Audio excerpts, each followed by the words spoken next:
I'm Kelly Hale, and as I promised, here's another video with an exercise to start the healing process for a diastasis recti, or a separation of the abdominal structure. All you'll need for this is a mat, a towel, and you might wish to use a pillow. Now in terms of towel, the longer the better. Beach towel works really well because you can really wrap it around and hug the midsection and lower abdominals. So in the previous exercise, I taught you the exercise of being seated and finding your neutral pelvis, bringing awareness to the pelvic floor, and then approximating the tissues. What I love about that exercise is that you can do it anywhere. You can do it seated at a doctor's office in the waiting room. You could do it seated at one of your children's sporting events. So you can constantly bring awareness and rehab to that area. Now this exercise, we're going to go out of gravity's way. So you're going to lie down on your mat. We're just going to put ourselves in that place of ease that being out of gravity provides for us.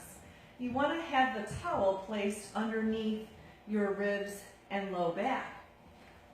So since we're here, let's start with some pelvic tilts. And if you put your hands on your pelvic bones, then you can start to rock the pelvis forward and backward.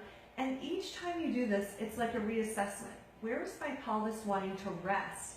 Was it in my neutral spine? Was I pressing the low back down and squeezing my glutes? Was I arching my back? So just notice that without judging, and then find your very own personal neutral. So there's a little space underneath your low back. Now, another way to check in on this is, are your pelvic bones and your pubic bone, are they all at the same level? If my pubic bone is tilted up, I am not in neutral. If my pubic bone is tilted down, I'm not in neutral. I use the pubic bone as a landmark in educating people about pelvic neutral all the time. Now, in this position, I'm going to place my hands on the lower abdominals and take a deep breath in and a big exhale. And as I exhale, I actually manually encourage that tissue to come back together in the center.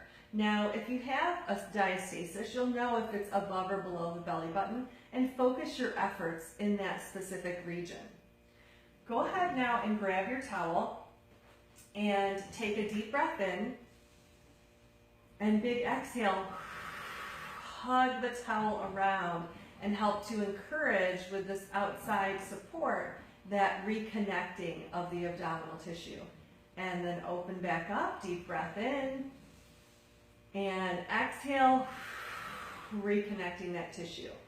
Now this is a great exercise to do 6-8 reps of, and doing it various times throughout the day if possible, which in today's hectic lives might seem a little bit unrealistic, but if you could do this before you fall to sleep and before you get out of bed, and then if you seated versions during the day, that can be a wonderful way to start healing the body of the diastasis.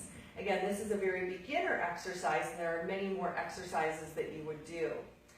Now, one thing I want to talk about with this is the idea of breath. And this might be more of a discussion for the professionals, but the idea of breath is so important because we know that the abdominals fill and expand on the inhale and they relax on the exhale, and so we can actually engage the transversus abdominis.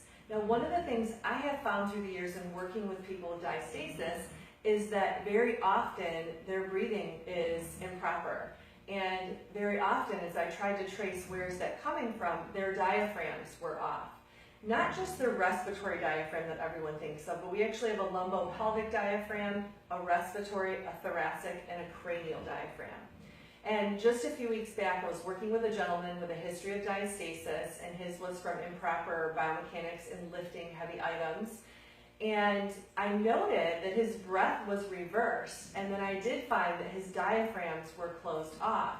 So I did some strain counter strain technique to open all of the diaphragms. Now, if you have training in that technique and that's part of your professional repertoire, I highly recommend you think of bringing that in with your diastasis clients. If you don't, find someone that has that training, another professional, and build an alliance so that together you can make that healing more sustainable and help them to avoid further diastasis. I hope you found this video helpful. If so, please feel free to share. And if you're looking for more information on how to heal diastasis, be sure to check out the courses at the Center for Women's Fitness.